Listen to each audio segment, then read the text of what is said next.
ये अभी तक जितनी मैंने बात की थी ये वाली बात मैं रिकॉर्डिंग में है, लेकिन आगे जो छोटा सा कंटेंट है थोड़ा सा ज़्यादा नहीं है, वो रिकॉर्डेड वीडियोस में नहीं है, तो इस वजह से इसको मैं भी अलग से रिकॉर्ड कर रहा हूँ। तो इसको थोड़ा सा हम ये देखना चाह रहे हैं कि जो अभी तक हमने सिस्टम कॉल की बात की है तो वो सिस्टम कॉल्स किस तरीके से एक्चुअली होते हैं, ठीक है जी।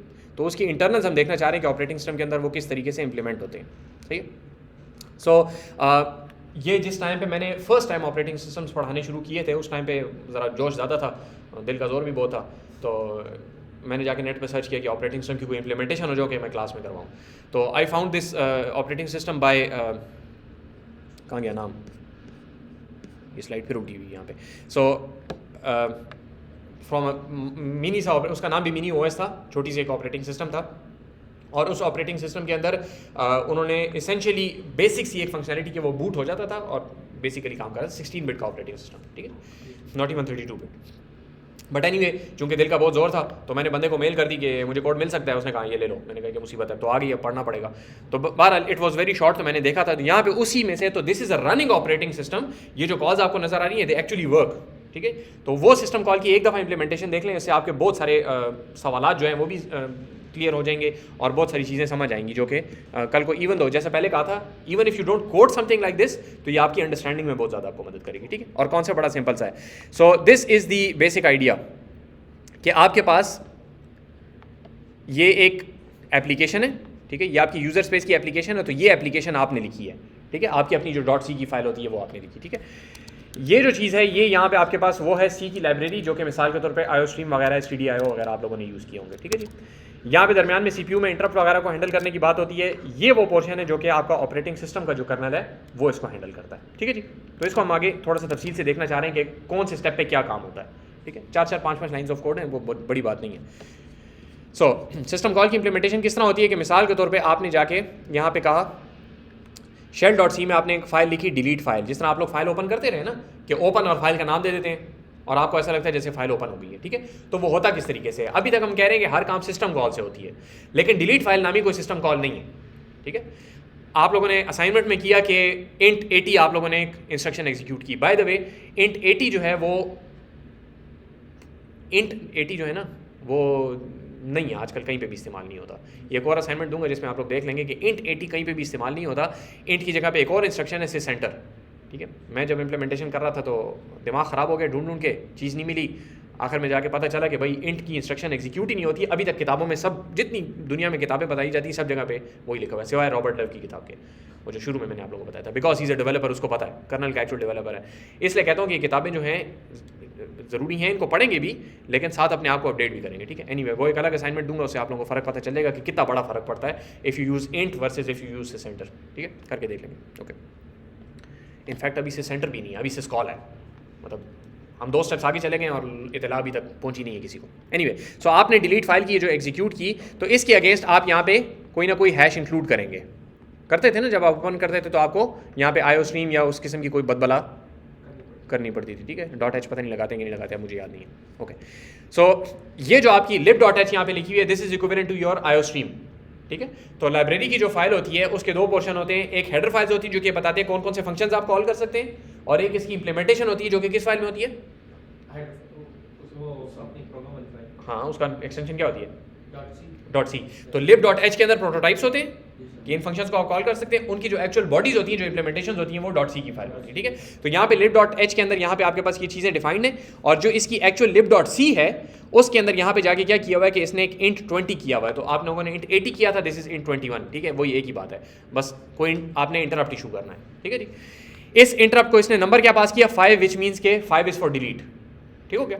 लेकिन ये चीज़ चूंकि आप लोगों ने एक एक्चुअल इंटरप्ट इशू करना है तो ये कोड आमतौर पे होता है असेंबली कोड के अंदर, ठीक है। तो ये आजकल मॉडर्न ऑपरेटिंग सिस्टम्स में भी इसी तरीके से इंप्लीमेंट होता है, यहाँ पे ज़रा सिंप्लीफाइड है थोड़ा सा, उधर 5 नहीं लिखा होगा, वो जाके किसी वेक्टर में से चीज़ निकाल के लेके आएगा, इस किस्म की बात होगी, बट इवेंचुअली निकलेगा 5 ही यहाँ पे, ठीक हो गया।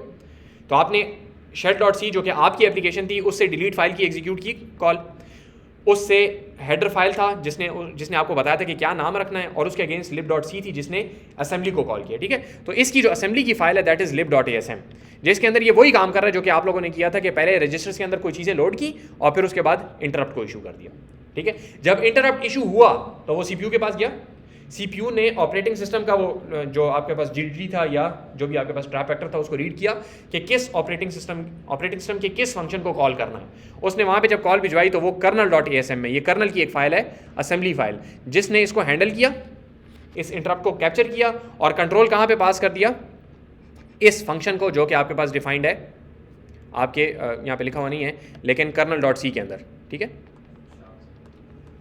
ठीक है जी, kernel.c का स्क्रीनशॉट शायद मुझसे लगाना रह गया, लेकिन kernel.c की एक फाइल है जिसके अंदर एक्चुअल डिलीट का कोड है कि डिलीट करने से क्या मुराद है। तो वो एक्चुअल हार्ड डिस्क के ऊपर जाके उस ब्लॉक को जाके रीराइट कर देता है, जो भी करता है, हमारा उसके साथ काम नहीं है। बात समझ आ गई जी। तो आपकी ये जो कहानी है सारी, ये इतनी लंबी इस वजह से बनती है क्योंकि अगर आपने पहली बात तो है कि ये वाला कोड अगर आपने असेंबली के कोड में करना हो, ठीक है जी, lib.asm का जो है अगर आपने अपने प्रोग्राम में लिखना हो तो आधे प्रोग्रामर्स को समझ ही नहीं आएगी, प्रोग्रामर्स के लिए बड़ा मुश्किल है। अगर इवन आप ये कर दें तो फिर भी इस 5 को याद रखना आपके प्रोग्रामर्स के लिए मुश्किल है। ठीक है जी।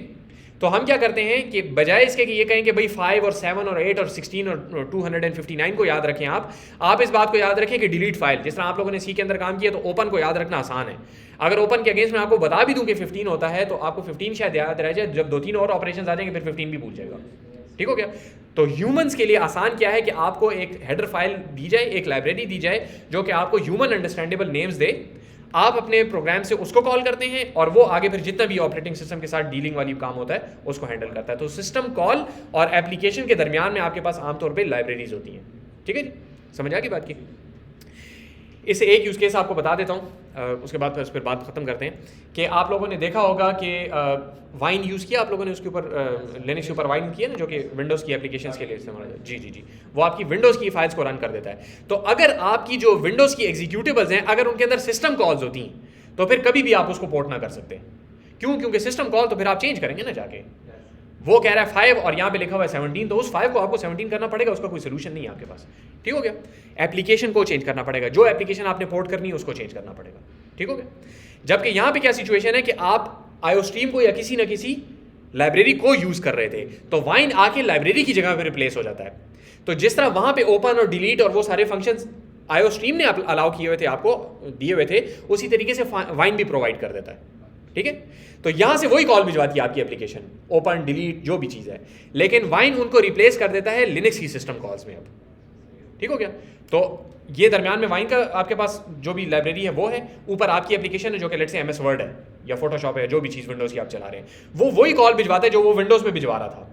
लेकिन ये वाली जो लाइब्रेरी है वाइन जो लिखी गई है, ये नीचे ये वाली जो कॉल भिजवाती है, इंस्टेड ऑफ int 21.5 यहाँ पे वो sys एंटर या जो भी लिनक्स को चाहिए वो चीज़ भिजवाएगा और वो नंबर भिजवाएगा जो लिनक्स एक्सपेक्ट कर रहा है। ठीक है जी। तो इस तरीके से आपके पास पोर्टेबिलिटी आ जाती है, although this is not really the best way, क्योंकि बहुत सारी फंक्शनलिटी इस तरीके से होगी जो कि वाइन वाले इंप्लीमेंट नहीं कर सके, क्योंकि वाइन वहाँ पे सिर्फ एक आईओस्ट्रीम तो नहीं है ना, 2500 लाइब्रेरीज हैं। फोटोशॉप हो जाता है, बड़ी ख्वारी करनी पड़ती है उसके साथ, हो जाता है लेकिन बड़ी ख्वारी करनी पड़ती है। फोटोशॉप हम चलाया करते थे, फोटोशॉप 7, वो बड़ा मज़ेदार चलता है, और 7 के बाद फोटोशॉप ने कोई काम किया भी नहीं है, तो खैर नहीं, वैसे ही पैसे कमाने का बेचते हैं ना उसमें। एनीवे, तो बात समझ आ गई कि आपके पास सिस्टम कॉल्स जो हैं ज़रूरी हैं। ये अगेन आपको बताया कि ये जो आर्किटेक्चर है ना, ये आर्किटेक्चर सिर्फ ऑपरेटिंग सिस्टम के लिए ज़रूरी नहीं है। कल को अगर आप जाके कोई और काम कर रहे हैं, मिसाल के तौर पे आप नेटवर्क के ऊपर कम्युनिकेशन करना चाहते हैं, तो आप वहाँ पे भी ये चाहते हैं कि ये कम्युनिकेशन जो है, जो actual communication over the network है, वो एप्लीकेशन के हवाले ना करें। एप्लीकेशन आपके ही फंक्शन को कॉल करेगी जो कि आपने एक दफ़ा लिखा है, और उससे आपने फिर नेटवर्क के ऊपर डाटा को कैसे भेजना है, डाटा के दरमियान में जितने भी एरर्स वगैरह नेटवर्क्स में जाके आप ये देख भी लेंगे। लेकिन एज एन एप्लीकेशन डेवलपर भी you need a rapper somewhere, दरमियान में लाइब्रेरी, वो सिर्फ ये कहेगा सेंड डाटा बस, ठीक है, या रिक्वेस्ट मुझे ये URL ला के दे दो। वो फिर आपका काम है कि आप एक्चुअली जाके वहाँ से URL से डाटा कैसे लाते हैं। वहाँ पे तो बिट्स आ रहे होंगे, बिट्स को आप कैसे चेंज करते हैं, मिसाल के तौर पे डिक्शनरी में कैसे चेंज करते हैं, फिर उस डिक्शनरी से काम की चीज़ें निकाल के सिर्फ फंक्शन के रिटर्न कॉल के तौर पर इसको भेजें। ये सारी की सारी चीज़ें आपको उधर भी मदद करेंगी। तो सिस्टम कॉल का जो आर्किटेक्चर है, जितने भी मॉडर्न एप्लीकेशंस बनती हैं, फ्रेमवर्क्स बनते हैं, वो सारे के सारे यहीं से इंस्पिरेशन लेते हैं। क्योंकि आप लोग समझ सकते हैं ना कि ऑपरेटिंग सिस्टम के जो डेवलपर्स हैं ना, these are essentially the best developers that there are. ठीक है, क्योंकि मुश्किल काम है ना बहुत ज़्यादा, हार्डवेयर के साथ भी बात करो, ऊपर भी बात करो, ये भी सोचो कि कल को कोई क्या जाके करेगा क्या नहीं करेगा। तो Dev thought of many many many issues, तो इनसे लोग फिर इंस्पिरेशन भी लेते हैं। ठीक है, और जिस तरह पहले बताया था कि if you don't understand these basic concepts, कल को एक बंदा कोई फ्रेमवर्क में आपको कोई वेब की चीज़ बता रहा होगा, लेकिन आपको इसलिए नहीं समझ आ रही होगी क्योंकि वो अस्यूम कर रहे हैं, उनके जहन में ये बैक ऑफ द माइंड ये कह नहीं रहे होंगे, वो उनके बैक ऑफ द माइंड ये होगा कि इस बंदे को ये चीज़ें आती होंगी तो बस इसको अच्छे समझ आ रही होगी। समझ आ गई बात कीजिए, ठीक है। ऑपरेटिंग सिस्टम के कोर्स में थ्रू आउट ये बहुत सारे टॉपिक्स इस तरह के हैं जो कि एक्चुअली डायरेक्ट कल को जाके कभी ज़िंदगी में आपने ये चीज़ें इंप्लीमेंट नहीं करनी होगी, लेकिन अगर आती होगी आपको एक दफ़ा, जो कि अभी आपने देख ली है, ठीक है। एक दफ़ा अगर समझ आती है तो कल को बहुत सारे कॉन्सेप्ट्स आपको समझने में मदद मिलेगी, ठीक है जी। कोई सवाल हो तो पूछें जी।